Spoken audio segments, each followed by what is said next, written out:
So 5 steps to breaking your budget. Be bold, be credible, be responsible, be creative, be reflective. So bold, set a goal that is hard to reach. And you don't have to hold yourself to that goal, but set a goal that is hard to reach, because what's going to happen is the first month you blow your budget, you're going to either feel really bad or you're not going to care. You're going to be like, this is dumb. But the next month, you take what you learned in that first month and you get creative with it, which is number 4. And you trim expenses, you add money to one category and take it away from another. You figure out what you don't need. And after you get your budget down, you can always add more things to it. But the most important thing is to track your spending and get control of your spending. And if you're overspending in one category, just to know that you're overspending in that category, because you can always go back and fix that or always work on that. So be credible.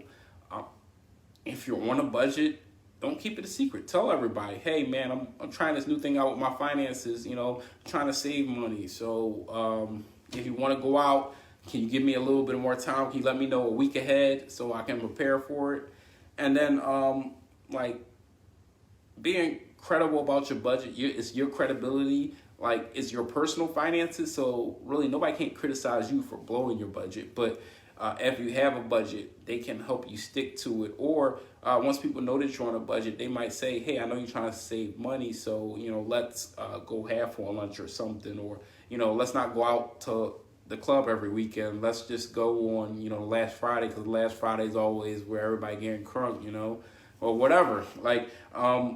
You don't have to do your budgeting alone, even if you are alone. And now that I have a fiance and she's no longer my girlfriend, we actually do our budgets together. We keep separate accounts, but we have a joint account which we pay for bills out of. And she really keeps me on my toes, because I know that every 2 weeks that I'm going to have to report to her. And it's not just like, yo, my phone bill late. It's going to be, hey, our electric is late or something like that. So it's really just, you got to find ways to keep yourself honest. And the more people that know about your budget, the less people that's going to be trying to break your budget. And the more, even if they love doing things, they're going to be mindful of your budget, a little more mindful than they were if they didn't know about it.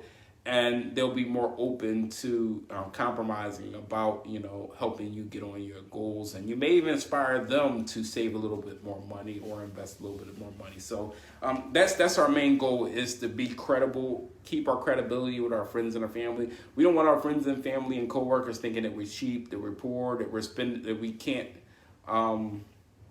save our money. And that's what happens a lot of times. When you start saving money, it looks like you're not, because people say, well, I know he's getting all this money, but what is he doing with it? Obviously, I'm saving it, but it's not obvious to everybody else unless you tell them, include them in on what you're doing or why you're doing it. I went to my boss and said, hey, my cell phone's off, but, I'm just really trying to save up some money so I can, move. I really want to move. I'm in a bad neighborhood. I'm in a bad spot.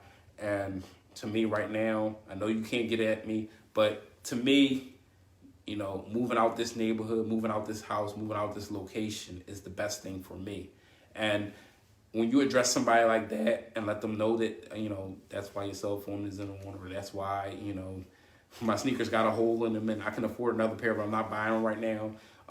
It just really enlightens people to, what your struggles are. And communication never hurts in any relationship. And if somebody if communication hurts your relationship, then maybe you need to recalculate, or in my case, maybe you need to find a better way to get your points across. But that's neither here nor there. So step number 3 is be responsible. And you want to be responsible. You don't want to have creditors calling you. I've been there. I have creditors calling me. At this time in my life, I don't have any creditors calling me. And that's a big goal, because, I defaulted on a phone bill once, and they used to call me, and then the collection companies called me, then the collection company from the collection companies called me, and it's not fun to really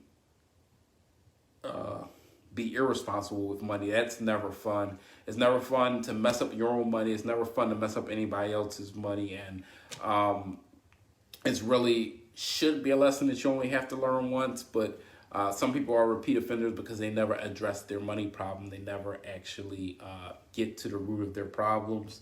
I already addressed number 4, being creative. You have to be creative when you're dealing with a budget. If you don't have creativity, if you can't shift your burdens, if you can't cancel your Netflix subscription for 2 to 3 months, then a budget, no matter how many times you retool it, it's not going to work. You have to be able to give up something. You have to be willing to, like I said, go half on things or prioritize other people rather than yourself. You have to really be creative with your budget, or else it's not going to work.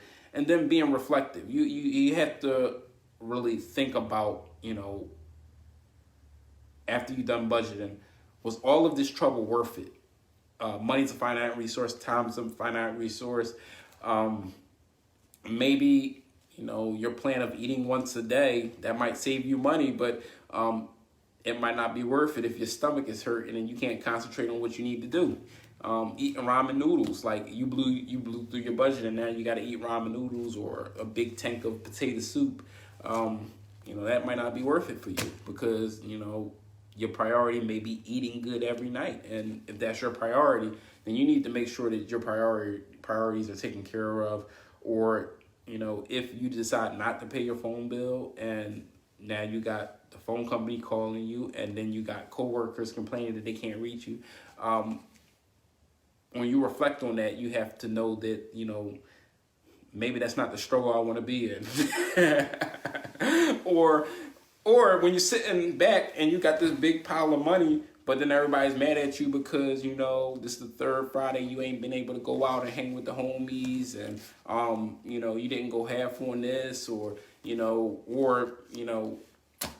not paying your way or you flaked out on this because you couldn't afford it. All of those things have consequences. So, like, what good is sitting on a stack of money if everybody's mad at you or, people are really having a bad opinion of you? And you're not supposed to care what people think, but one thing I say that's important with personal finances is that you really got to control your environment and what you have in your environment, and that's your personal life, your social life, and your professional life. My finance people like to talk about a 3-legged stool, but you've got to really make sure that you're taking care of, 1, your self-health, and then 2, that you're professional. Whatever you do for a living, even if you flip burgers, if you clock in every day, if you are the CEO, you have to make sure that you're maintaining a good work-life balance because all work and no play make Jack a dull boy. So you want to make sure that you're taking care of your personal and your professional life. And then you also want to make sure that you're taking care of your network. That's your friends and your family, the people who, your day ones, the people who are there for you, the people who got your back. You want to make sure that you're communicating with them, and you want to make sure that you're not just flaking out on them, canceling appointments and, play dates and all types of other stuff that you are obligated to do from a social standpoint. And you don't really want to break any social contracts where people think you're a cheapskate or people think that you're avoiding them because you're just trying to save money. It's not worth it.